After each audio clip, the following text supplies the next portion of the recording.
ಬೋಸರಾಜ್ ನೀರಾವರಿ, ಸಣ್ಣ ನೀರಾವರಿ ಸಚಿವರಿವರು MLC ವಿಧಾನ ಪರಿಷತ್ನಲ್ಲಿ ಸಭಾನಾಯಕರು. ಸಣ್ಣ ನೀರಾವರಿ ಇಲಾಖೆಗೆ ಬಜೆಟ್ನಲ್ಲಿ ಘೋಷಣೆ ಆಗಿರುವಂಥ ಅನುದಾನದ ಮೊತ್ತ, ಬಜೆಟ್ ಮೊತ್ತ ಎಷ್ಟು ಅಂತ ಹೇಳಿದ್ರೆ 3,354 ಕೋಟಿ ರೂಪಾಯಿ. ಅದರಲ್ಲಿ ಮೊದಲ 2.5 ತಿಂಗಳು ಅಂದರೆ ಜೂನ್ ಮಧ್ಯಾವಧಿಯವರೆಗೆ 176 ಕೋಟಿ ರೂಪಾಯಿ ಅನುದಾನ ಬಿಡುಗಡೆ ಆಗಿದೆ.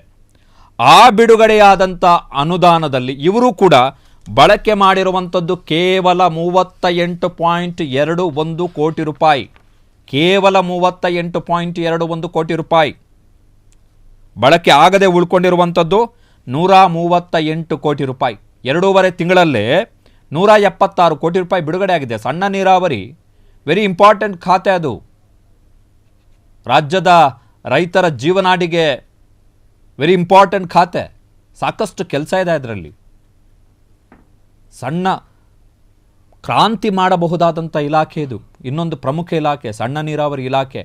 ಆ ಇಲಾಖೆಯಲ್ಲೇ ಮಾನ್ಯ ಸಚಿವರು ತಮಗೆ ಬಿಡುಗಡೆಯಾದಂಥ 176 ಕೋಟಿ ರೂಪಾಯಿಯಲ್ಲಿ 2.5 ತಿಂಗಳಲ್ಲಿ, ಬಜೆಟ್ನ ಆರಂಭದ 2.5 ತಿಂಗಳಲ್ಲಿ ಏನು ಬಿಡುಗಡೆ ಆಯಿತು ಅದರಲ್ಲಿ ಬಳಕೆ ಮಾಡಿಕೊಂಡಿರುವಂಥದ್ದು 38 ಕೋಟಿ ರೂಪಾಯಿ.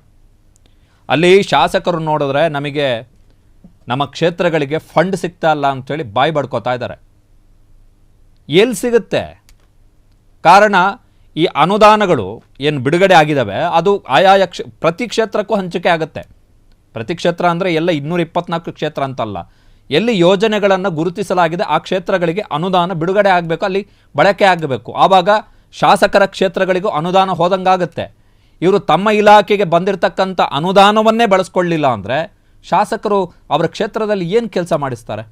ಈಗ ಕಾಂಗ್ರೆಸ್ನ 135 ಮಂದಿ ಶಾಸಕರೇ ಇದ್ದಾರೆ, ಅವ್ರದ್ದೇ ಶಾಸಕರಿದ್ದಾರೆ. ಸೊ ಇಲ್ಲಿ ಬಿಡುಗಡೆ ಆಗಿದೆ, ಬಟ್ ಸಚಿವರಿಗೆ ಅದನ್ನು ಬಳಸಿಕೊಳ್ಳುವಂತಹ ಕಾಳಜಿಯಾಗಲಿ ಆ ಇಚ್ಛಾಶಕ್ತಿಯಾಗಲಿ ಎದ್ದು ಕಾಣಿಸ್ತಾ ಇಲ್ಲ. ಸಣ್ಣ ನೀರಾವರಿ ಇಲಾಖೆ ಅತ್ಯಂತ ಮಹತ್ವದ ಇಲಾಖೆ, ಇದು ಅತ್ಯಂತ ಜವಾಬ್ದಾರಿಯುತ ಇಲಾಖೆ. ಆದರೆ ಕೆಲಸ ಮಾಡ್ದಂಗೆ ಕಾಣಿಸ್ತಾ ಇಲ್ಲ. ಬೋಸರಾಜ್ ಅವರು MLC ವಿಧಾನ ಪರಿಷತ್ನ ಸಭಾನಾಯಕರು. ಕ್ಷಣ ಕ್ಷಣದ ಸುದ್ದಿಗಳಿಗಾಗಿ ಫ್ರೀಡಂ ಟಿವಿ ಸಬ್ಸ್ಕ್ರೈಬ್ ಮಾಡಿ, ಲೈಕ್ ಮಾಡಿ ಹಾಗೂ ಫಾಲೋ ಮಾಡಿ.